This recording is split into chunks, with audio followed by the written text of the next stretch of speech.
Well, how lucky we are here at the 2025 World Angus Forum, Angus Expo here in Tamworth. And we've had some amazing judging going on here on day one. And PJ Budler, one of our internationally renowned judges that we've been lucky enough to have here. PJ, welcome. Welcome to Tamworth and great to have you here. Hannah, thank you so much. I just got in last night and it's been an action-packed, fun day. And I appreciate you guys having me. It's fantastic to have people like you who have had so much experience extensively across breeds, but particularly in Angus too. You've visited, I believe, 116 countries judging now, and speaking. You've got a lot of talents up your sleeve, but you do so many miles. Have you got some good frequent flyer points? There's a lot there, Hannah. So let's start with the frequent flyer points. No, I don't. I'm very bad at keeping all that straight. And yeah, I have traveled extensively, and I'm just very curious about what's going on in different places and different ways of our industry operating in different climates and cultures and environments. That's really intrigued me forever, and I've always been curious about it. And the judging and the speaking, I don't know if that's a talent. I think it's more about being cheap and available, more than anything. So I think we'll agree to disagree on that one, PJ, but let's talk judging. So far, obviously, there's more. We saw pens of heifers this morning, and we've got bulls to go tomorrow. What are your first thoughts in terms of the Australian Angus you've seen on show here? So, I've been lucky enough to see a lot of Angus in Australia through the years. I think this is a very good representation of the different streams of Angus that you've got in Australia. This is a unique format that we use today.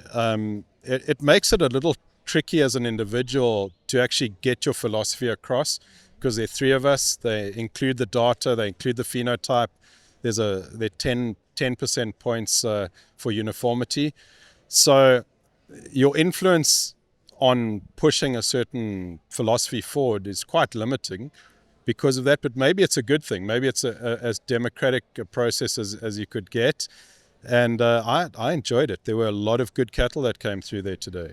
There sure were. And PJ, talking about, I guess, from an Australian perspective, what are your views on what an impact our genetics for Angus could have internationally, and the importance of making sure we seize opportunity there? So Hannah, the two biggest advantages Australia's got, the first one is your health status. Your sanitary status is so high that you can send genetics everywhere. And that's massive. There are a lot of good cattle countries that are really stuck in having to use genetics that they have on their doorstep, and they can't export their good stuff. So that's a massive advantage. The second one is Australia has for centuries been a leader globally in the beef cattle industry, both numerically and also in terms of tradition and quality. So you put those two things together and it's quite formidable. Angus is extremely dominant in Australia. When you look at the numbers of bulls sold, you look at the number of registrations, just drive around the temperate areas of Australia and just see how black the herds have become. That's a huge, huge advantage for the breed in a industry that's already mature, that's already developed, and then you've got that health status. I would encourage the breeders to start looking out into these other markets, especially the big Angus markets like Uruguay and Argentina, a lot of Central Asia, Northern Europe, where Angus is really growing, and then North America. Angus is dominant in North America, but the gene pool is getting small, and there are certain traits that you've got in Australia, like foot quality, like skin quality, head quality, that a lot of the US breeders might have missed the mark on a little bit over the past few decades. So there's definitely an opportunity to send genetics into the largest Angus gene pool. That's really exciting to hear. And I guess for an Australian industry perspective, there's so much opportunity there. And I know that there's a lot of brains at work here over these couple of days, sharing knowledge and sharing those ideas and making light of some of those opportunities. PJ, let's talk a little bit about, you're a pretty amazing background and career so far. You were born and raised in South Africa, but you've gone to Texas now where you're based. Tell us a little bit more about your journey in the cattle industry in general. Geez, Hannah, I was born into it. I think it happened at conception. I just don't remember not being obsessed with this industry. And from a young age, I really was intrigued by the registered side of this industry too.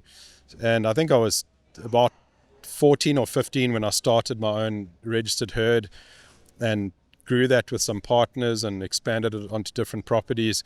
But my curiosity for what could happen if we linked up all these amazing international associations and breeds and had some kind of a platform which was a bridge between them, that took me to Texas, because South Africa is so geographically isolated and the US is a source country for genetics. Texas is, well, where I am in Texas is where the Bos Indicus and Bos Taurus meet. So it's you can serve both those markets. And from a travel perspective, flying out of Dallas-Fort Worth was so easy to get pretty much anywhere. So that became a natural choice, and it's been amazing. Like, I moved 12 and a half years ago, and it's been wild. It's been really good. I can't keep track of your schedule. You're in South Africa 2 days ago, and now you're in Tamworth. Yeah, I was in Mexico 3 days a day before I was in South Africa for 3 days as well, which I don't advise this. Like, don't do this at home. We're going to get someone to organise your frequent flyers by the end of this weekend. There are a lot of injuries that come with the sport.